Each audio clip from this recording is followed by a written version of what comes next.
Hi guys, Trent here, MtG Grinders, another plug. What's been happening? I can tell you what is happening. Christmas is happening. A frustrating time of the year for a painter. Everybody's screaming, everybody get the house done, get the finished job, get out. That's pretty much what it is get in, get out. It's just terrible. But it's been a long couple of weeks. A lot of work, it's just a lot of work. Not enough magic. I've not done anything serious when it comes to magic lately, like not even competitive really, just working weekends, just trying to push out work and live the glorious life, I reckon. Well, that's what they say. But Merry Christmas, I suppose. I should say that to everybody. I hope everybody's had a good one so far and continues to do so. Get some rad magic presents over the month. I know somebody will be getting a lot of career griffins. That's going to be pretty cool. I'm interested to see how many career griffins people have acquired. I've got a few snitches in a few places, accruing a large amount of career griffins for a Christmas present, which will just be a courier griffin box wrapped with courier griffins, with more courier griffins inside. So there's other grinders in on this, so it'll be pretty sweet. Interesting to see how many we actually get, because it is a bulk common piece of jank. But anyway, this is not why I'm here. I'm not here to talk about delivering a message. I am actually here to deliver a message. I'm here to talk about a deck list that was sent in by someone who follows MtG Grinders. Sent in a couple of weeks ago. I haven't actually been able to really study the list, which is really unfortunate because I'm pretty well. I probably played more Esper than any other colours in Magic as competitive lists, and both in standard and mod, and a lot of like tinkering with like Highlander and Commander and things like that. I don't know why. I suppose if you play enough Magic, you got to play every color combination enough. But anyway, this is from J Sage. Hi Jay, and thank you for the list. Obviously, this Esper list. I'm going to run through it really quickly. It's very interesting. Like, this isn't something that you're going to see on Pro Tours or GP Top 8 tables, or namely anything new. This is pretty much a very unheard of deck. And apparently it's very near and dear to Jay's heart, so we'll have a look at it, analyse it and see what we can do. If we can make it more competitive. It certainly looks fun. When it comes to fun, it's on the right track. But as a competitive deck, it'd be very intriguing to see how this goes. I might actually analyse it a little bit further and then put it together and have a go, and then might even do a follow-up on Monday Night Magic. Mod, I think in Bendigo, I've been working back to Bendigo lately, we had 21 people rock up to a Monday night modern event last week. So modern's super popular, so this might actually be a good idea to analyse this deck. But it's pretty interesting. So we start off with obviously the Esper shell. We've got Creeping Tar Pits, Flooded Strand, Godless Shrine, Hallowed Fountain, Island Plains, Polluted Delta, Swamp, Watery Grave, and Adarkar Wastes. And then for the creatures, it gets a little interesting. We've got Inkwell Leviathan, Iona, Shield of Emeria, and 2 Wurmcoil Engines. Now, I think a lot of people that have played enough modern would know straight away what this kind of deck is, just from looking at the creature base. Although hearing cards like Wurmcoil Engine and Inkwell Leviathan are certainly interesting takes. The instant packet we've got is just plain 4-path Exile, which is no one's ever going to dispute that, and then jam 4 Dispel. That's a huge number of Dispel in the main deck. We followed up with 4 Inquisition of Kozilek, 4 Lingering Souls, 3 Thoughtseize, 3 Unburial Rites. Well, there we go, Unburial Rites. What else have we got? And 3 Ideas Unbound. Now, for anyone who doesn't know what this card is, it is a blue sorcery. Draw 3 cards, then discard 3 cards at the end of your turn. Seems pretty sweet, right? Really, really strong. Well, pretty interesting card. And then one Sorin, Solemn Visitor. So that wraps up to 60. It does not wrap up to 60 because I missed the most important card, Polymorph. This deck plays 3 copies of the card Polymorph. Now, Polymorph is, I believe it was released in M10, but don't quote me on it. It was definitely played in M10. It may have been released before that. It's kind of cool because it's got that art of like the rabbit clutching his hand, which is turning into something else. It's like freaking out. It's pretty rad. Anyway, back to it. Polymorph is a 4-cost sorcery, 3 colors, 1 blue. Destroy target creature. It can't be regenerated. Target player reveals cards off the top of his or her library until he or she reveals a creature card, then puts that card on the battlefield under their control. Then that player shuffles his revealed cards back into his or her library. So, effectively, it's trying to do unfair things. Polymorph is trying to trade up in your deck. And the way that Jay has built this deck is to say, well, the only creatures in my deck are big creatures. And I'm not going to hit any little creatures. So we see Polymorph being used in conjunction with cards like Lingering Souls and Sorin. Generate, excuse me, generate creature cards, non-token creatures. Sorry, what am I talking about? Token creatures. And so the idea of this deck is to generate these creatures and then polymorph them and then reveal one of the big bombs off the top of the deck, be it Inkwell Leviathan, Iona, or 2 Wurmcoil Engines. Now, it's very interesting that he's used Polymorph as the signature, or the go-to card for this engine. A lot of the times we've seen over the years of modern, like, evolving, was a card called Gifts Ungiven. Now, Gifts Ungiven is also a 4 cost, but it's an instant. 3 colors, 1 blue, and it's actually one of the most, I believe it to be one of the most tricky cards in Magic to play with.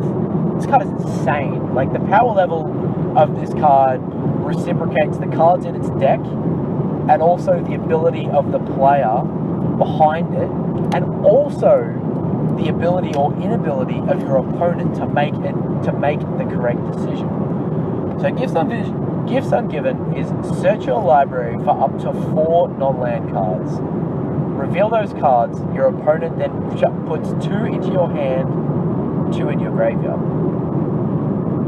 So you get to choose up to. That's the bit that we have to remember. Is that you don't always have to go and get 4 cards, although that is namesakely what it was made for. But generally, people use this as an instant ability to go and fetch up to 2 cards, namely a card like Elesh Norn, Grand Cenobite, or Grave type, Iona, Shield, Iona in this deck, and Unburial Rites. And as they only choose 2 cards, your opponent then puts them into the bin, and then you untap because you've done it in your opponent's end step. You untap, lay your land, and your Unburial Rites actually only costs 4 because it's on the flashback cost, which is 3 colorless and 1 white, as opposed to 4 colorless and 1 black. And Unburial Rites, obviously, is a flashback card. It reads, return target creature card from your graveyard to the battlefield. So pretty much you just end step, build an engine where you can put in a huge creature from your graveyard to play. It's pretty good. Like, it's pretty good. Like, being able to cheat in a card like Iona, Shield of Emeria, like, I mean, for this deck, Inkwell Leviathan or Wurmcoil Engine, it pretty much can just spell disaster or game over for a lot of decks. I mean, there's not a lot of decks that can beat Iona once she's resolved and named a card. Named a color, sorry. I mean, a lot of decks can't beat that. Decks like Mono Red Burn, Game 1, probably can't beat Iona resolved. So, yeah, it's really, really sweet. But this deck here is revolving on probably a more,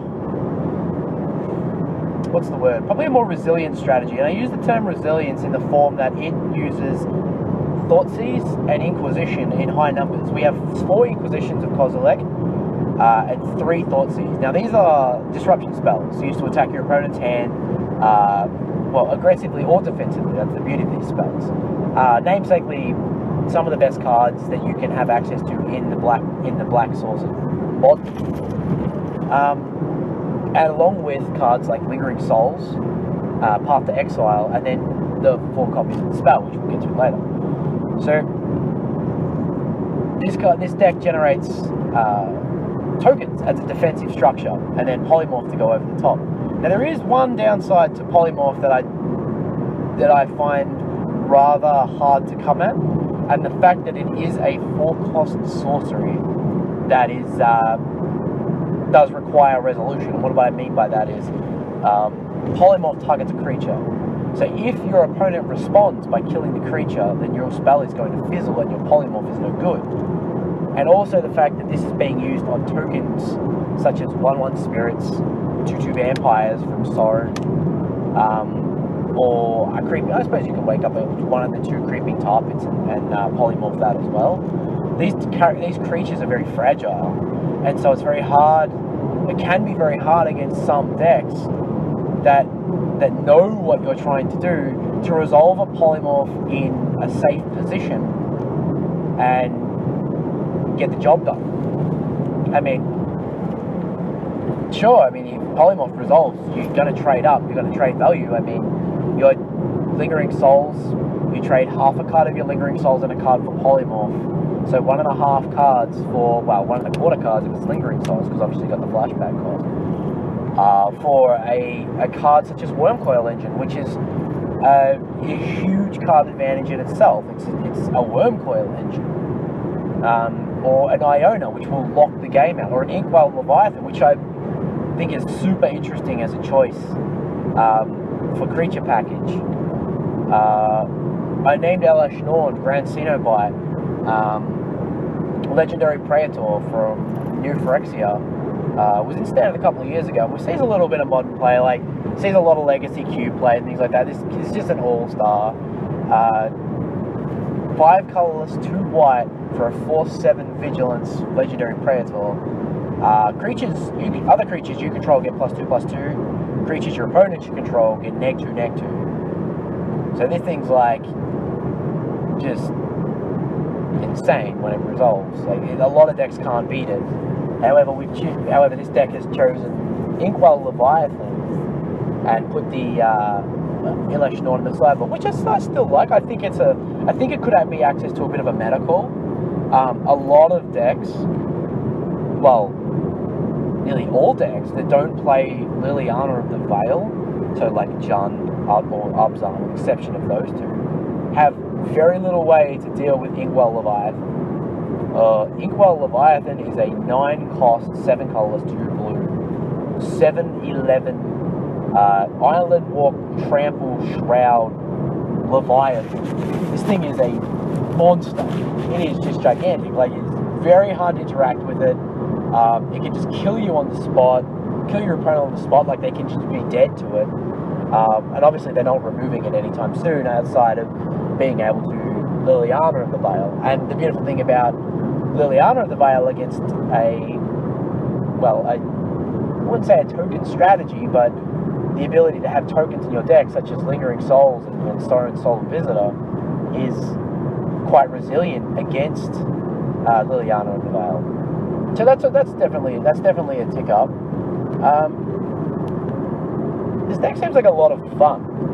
I guess jamming cards like Thoughtseizes, Inquisition, and Path to Exile is always going to result in good, in powerful draws and having strong hands and good interactions with your opponent. But where I think this deck just comes up short, maybe, is the how to say, maybe just the fact that it's running 4 Dispel as its counter magic. Now this 4 Dispel is going to be insane against a couple of decks. I can see it being like ridiculous against decks like Mono Red or Red Burn or Adarkar Red, and maybe some other Snapcaster based decks where you obviously can hold your Dispel and be able to have 1 or 2 in hand and sandbag your polymorph, so that when you go polymorph and they go, oh cool, I'm going to kill your guy, I'm going to bolt your guy, and whatnot, a Snapcaster, Electrolyze or whatever, you have that really nice, cheap, efficient ways to interact with them. And I think that could be the way. So rather than being a defensively based cryptic command or remand or like an actual costly counterspell, Dispel is just aimed, these 4 Dispel that Jace put in his deck is just purely aimed at assisting the engine of being able to go, well, I'm going to cast my Unburial Rites and you're not going to be able to counterspell it because you're going to cast your cryptic command and I'm going to have my 1 island. I'm going to be able to say, no, you can't do that. So maybe actually just talking about it now, maybe it is correct for this. It's very unusual to see 4 Dispel in a deck, full stop. So not 4 Dispel in the main, but 4 Dispel full stop. I know a few Grixis control lists, like the new variation Grixis control lists, and some twin lists, maybe running up to 3. You might see 4 every now and then, but 2 and 3 is definitely more common, and you won't see them all in the main deck. You see a lot of Miser's Dispels in different decks, your Grixis decks, your blue, white, red control lists, and things like that. But yeah, Dispel's never a force like this, like to have that consistency to really want it. So it'll be really interesting to see how good the 2nd, 3rd, and 4th Dispel is in this deck. I did say maybe this is where it falls short, maybe it doesn't. Maybe Dispel is actually where it wants to be, or where this deck wants to be. So one other thing about Modern at the moment is it's crazy grindy. Like, you've got decks like, well, obviously Jund and Abzan. I mean, you don't need to go into much about them. I mean, they play cards like Dark Confidant. They play land-based creatures like Raging Ravine and Treetop Village. You've got Grixis Control doing it by playing 2 Tassigas and a Gerbang Angler for their threats, taking forever to get the job done. Just super, super grindy kind of games. And it'd be really interesting to see if this deck could last the bout rather than just gas out, because this is very very straightforward in the ways of how it wants to operate. This deck is kind of, I wouldn't say draw dependent, but it doesn't really generate much card advantage through draw spells or anything like that. It does fall back on the fact that, like I said before, you're playing good, strong cards, so obviously you're probably going to have good games. You're probably going to have okay draws and more efficient lines. You're not going to have any really awkward kind of turns where you're just blown out by stronger cards or better decks. But a card like Polymorph, it's a tough one. It's a really tough one. I think Polymorph was a card that's seen standard play back in the day when an Emrakul was hanging around. That was a thing, like with Ulamog, Kozilek, like the big dogs. That was a real thing. And I mean, I suppose you could do the same thing with this. You probably could jam an Emrakul if you really wanted to. But at the same time, you probably, maybe the new Ulamog, maybe Ceaseless Hunger or something. However, you're only just getting a 10/10 body, because the beautiful thing about that is when you cast. And this isn't when you cast a spell. I don't believe you're going to get to cast your Inkwell Leviathan or your Iona overly often. I don't think that's what this deck's trying to do. But another cool little part of this deck is the Ideas Unbound. That's a sweet little way. So it's kind of like your Gifts Ungiven. It's kind of like thought scouring yourself in a way. You're deliberately putting yourself down cards against your opponent, but you're filling the graveyard. And I think that's very important in this kind of deck, where you actually really want to find your engine quickly and you really want to get it online. And I think this Ideas Unbound it's an insanely powerful card. But its ability its effect is really strong. The ability to put 4 cards in your graveyard in 1 turn for 2 mana, it's really good. I mean, really good.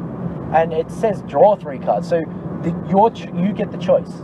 you get to choose what you want to do. It's not up to your opponent, it's not up to the top of your deck. I mean, obviously, okay, so it's up to the top of your deck to give you what the deck wants to give you. You might just brick and draw 3 land, but you might have that Wurmcoil Engine. You might have that Inkwell Leviathan in your opening hand. You're like, well, I don't want this. This belongs in the graveyard. And you've got the Unburial Rites, or you might just draw the Unburial Rites off the top of your deck, because you've just dug so deep with a card like Ideas Unbound. So I think that's really cool. I think the deck might be a little slow. It could be slow. I mean, it's got no life gain in the main. We've got no way to keep our life total up outside of a resolved Wurmcoil Engine. But most of the time when we resolve Wurmcoil Engine, we're probably going to win the game. Like, if it hangs around, it's going to be hard for our opponent to beat us, with the exception of unfair decks. Or unfair decks, or, you know, like a Splinter Twin variant, or something that can just get you. But even then, it's something that can just get you. You can fall back on your deck and your cards like Dispel and Path to Exile. So it could be. Yeah. I'm on board. Like, I think this is sweet. I really think this is a sweet deck. I'd love to work the numbers. I'd really like to work the numbers. Moving on to the sideboard, because we haven't spoken about that. It's pretty spicy. There's some spice. Like, I'm not gonna lie. There's some cards.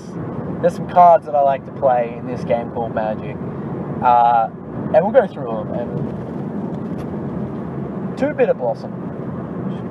Alright. 2 Disenchant. Yeah, okay. Everybody likes Naturalize. The Elesh, that's sweet. Everybody loves the Elesh. Everybody's played with the Elesh knows its gas. Sphinx of the Steel Wind. Now there's a bomb. There's a really good card. Everybody likes Sphinx of the Steel Wind as well. Like, it's in every cube draft. It's legacy playable. Like, it's insane. It's an all-star. And then we've got 3 Stony Silence, 4 Timely Reinforcement, and 1 Bribery. Just 1. Now, Bribery is great. That's all I can say. I don't know about its position in Modern, and I don't know where I like it in Modern, but if I was going to put it somewhere, I'd put it in this deck. I'd put it in like a, alright, we're playing against something that's exactly the same. We're going deep. We got Bribery. Let's play with Bribery. So Bribery. That's what it says. It's like Siege Runner, Siege. That's all you hear in Standard. We're going to hear Bribery in Modern. It's 5 cost, 3 colors, 2 blue. Choose target opponent. Search target opponent's library for a creature card. Put that card on the battlefield under your control. So effectively, you just go and get a dude in your opponent's deck. Now this doesn't, like, okay, well, that's not that great. It really is. Sometimes it is. I mean, Modern is a format where a lot of the time, unfortunately, you're not going to go and get your value from Bribery. You're not. You're just not. Like, I might sound all excited about the card, I really am, but I have to take a competitive view on the card. And unfortunately, like, the Bribery just falls so far short because it's a 5-cost sorcery that in Modern really doesn't get much that is going to post its value. I mean, I can't think of a single deck outside of Tron that I want to have access to Bribery for, and it being the best card in my deck, like it being one of my value cards, because that's what this card is. This card is a Miser's value card for my sideboard that I want to bring in for my matchups, for my specific matchups. And the main matchup I can think of is Tron, but at the same time, Tron might just have me dead, or I might just have Tron dead. And I don't think Bribery hedges much on the matchup, like paying 5 mana to go and get a Wurmcoil Engine that they can deal with. I mean, you can go and get their Emrakul. That's pretty sweet. That's really good. That is really good. I don't think they can beat that outside of having to Oblivion Stone or restart the game with Karn. I don't think they can beat that. But I'm sure that there's like other decent ways to beat Tron. that don't involve a card like Bribery. I mean, it's not going to do much against Jund. I mean, I suppose against Jund you're going to go and get a value creature, but your value creature is probably going to be Huntmaster if it fails. Tarmogoyf or Tasiga. I mean, Tasiga doesn't have a 6 mana cost CMC can like tag next to its name. It's 1 or 2. It's not 6 in modern. It's not 6 in standard. The Gurmag Angler, I mean, it's a 5/5. You want to pay 5 mana for a 5/5? Like, the deck that plays it doesn't want to play it. So I really like Bribery. It makes me super excited to see it. And like every time I played Bribery, it's been fantastic because it's just a fantastic card. But in a format like Modern, I just cannot see where it's going to really punch above its weight or even hold its weight. What else we got? We got the Elesh Norn on the sideboard. That's sweet. I feel like decks like this really want to have access to Elesh Norn, and that's great. Personally, if I was to be doing these numbers, I'd really want a Grave Titan or some form of ridiculous, like, heavyweight card. And Grave Titan's always been a great staple for being able to win games. Because you can play into your opponent's path to exile and things like that with Grave Titan and still be able to generate card value. In saying that, Inkwell Leviathan does exactly the same thing, because obviously they can't remove it. Iona can just name white and you can't stop it. You can't path exile Iona. The Wurmcoil Engine, I mean, Wurmcoil Engine is Wurmcoil Engine. A lot of decks just can't beat, well, okay, I won't say can't beat. A lot of decks have a hard time beating a Wurmcoil Engine. They really do. It's as simple as that. Like, decks like Grixis and stuff, they can really take it down. They can. They have their Terminates, their Lightning Bolts, their Snapcaster Mages. But that is all eating away at the resources that Grixis Control has. And decks that are similar to that. I mean, if you can resolve your Wurmcoil Engine in game 1 against, like, a burn deck, they might just lose. They may just, if they just don't have that Adarkar's Command on the turn they need it, they're probably just not going to win because you're going to get in for 2 to 3 cards worth of advantage. Or they can just never attack again, and if their hand's slow or you've been able to rip it apart with cards like Inquisition and Thoughtseize and then back it up with one of the 4 Dispels, then you're in really good shape. But again, I don't think Grave Titan in this deck is absolutely horrible against burn either, because it kind of says to my opponent, you turn 4 or turn 5 Unburial Rites with any luck. Your Grave Titan in, you get 10 power. They can never attack into you unless they want to trade 2 burn spells or a burn spell and a Searing Blaze for your Grave Titan, which again is great card advantage. I think Grave Titan's pretty sweet. I think Wurmcoil's pretty sweet. But is Wurmcoil the right card? I'm not sure. I'm really intrigued to this deck, actually. I may believe I may just build this deck and take it to Monday night and do a review on it. I think I would definitely change a few of the numbers. What else we got? I mean, we got Bitterblossoms in the sideboard. That's sweet. That helps out. That helps. That's actually the perfect card that you want in a deck like this, because I feel like a deck like Jund or Abzan is going to really prey on us game 1. But they're going to board, like, they have their cards like their Thoughtseizes and things like that. Like, that's actually not that great against us. It can be good. I mean, Thoughtseizes is an amazing card. But we're going to fill our graveyard, and Tarmogoyf loves graveyards, and they have all the disruption and all that kind of gear. Abzan has, or should I say Junk has Path Exile, which is obviously going to be good against us for the most part. But I have cards like Abrupt Decay. Now, I believe from my perspective, as an individual perspective, cards like Abrupt Decay and things like that are going to be the first things that come out against this deck when opponents come up against them. And that's where you really take advantage of it, by jamming such a potent, powerful card like Bitterblossom in. Because Bitterblossom will literally do the most amount of heavy lifting you've seen. Like, it'll be like a Mike Tyson in those matchups where your opponent just boards out all its removal, all its low cost hate cards for that kind of specific angle, and you can just win by going, okay, well, instead of casting Ideas Unbound and going on my shell, or my reactionary polymorph shell, I'm gonna bring in these Bitterblossoms, and I'm going to play Bitterblossom. And your opponent is like, okay, well,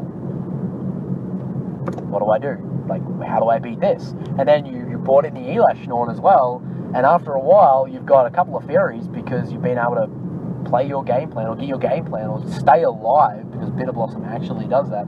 Although it takes life, it gives a lot of life. And like I said, with cards like Tarmogoyf and things like that, it's really going to hurt us. Bitterblossom is going to save us a ton of life.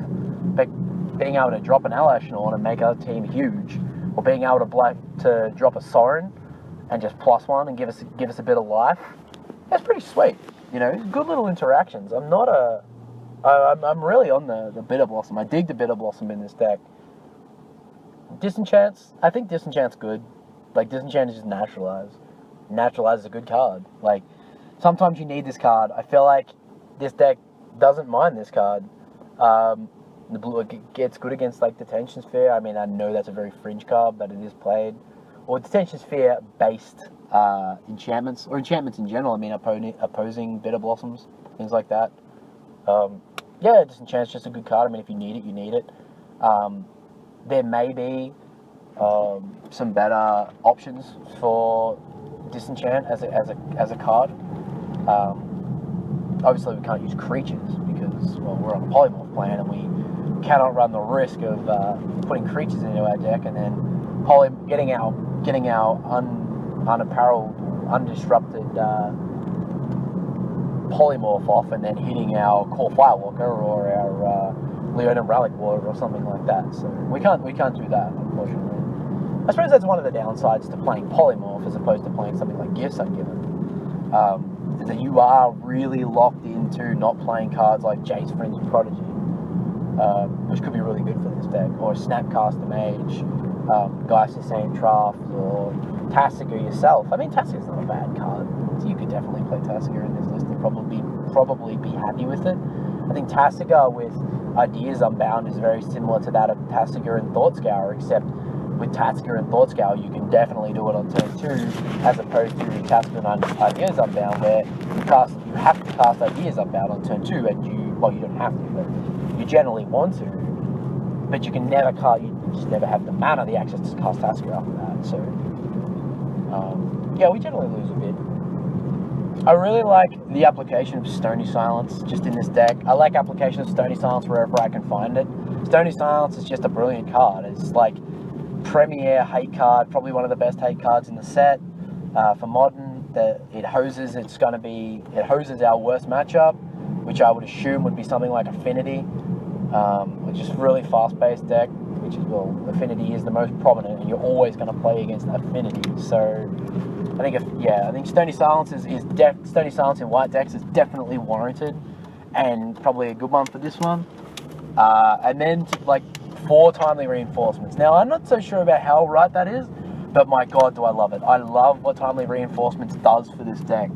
It's a very, timely reinforcements as a card is a huge knock. It's a huge knock against burn decks, like Wild Nakata Lightning Bolt decks. And timely reinforcements is just, it's the bane of that deck's existence. But by being able to play timely reinforcements into our polymorph, or into our Sorin, that's pretty sweet. It's really strong. Gains you a lot of life, gives you good board presence, which is exactly what you need. Because I feel like that's what this deck may lack, is just the fact that it can actually live. And just then timely reinforcements will definitely do that. Like I said, whether 4 is correct, because, well, it is 4, and 4 is the highest amount of singular cards you can play in a deck. It could be correct. Like I said, I'm just analysing this. I mean, everything I might have said might just roll over people's mind and be like, yes, Trent, that's correct. Yes, Trent, that's correct. Like, you're not being right with this, but yeah, 4 timely reinforcements is really interesting. It kind of comes back to like 4 Dispel, 4 timely reinforcements. So yeah, overall, I think this deck is sweet. It's very interesting. I think it's very interesting. I don't think it's weak, but I'd like to see how strong it is. It's definitely got the ability to win games. I mean, decks that like to do unfair things, and this is probably what you would call an unfair thing. can generally win by being obnoxious. And this has the ability to be obnoxious. I mean, you polymorph your Lingering Soul token and you make an Iona against anything. I was going to say like Mono Red Burn. It's like I can say anything and it works. So, like, yeah, being unfair is good. Being unfair is good. Yeah, I think I will put this deck together and give it a whirl. I might do a follow-up after it, actually, and see how we go. Anyway, thank you, Jay, for the deck. I hope it's been interesting to listen to. I feel like I've just floundered for half an hour or however long this has gone for. And, yeah, look, I'll do one next week and see how we go. Thank you.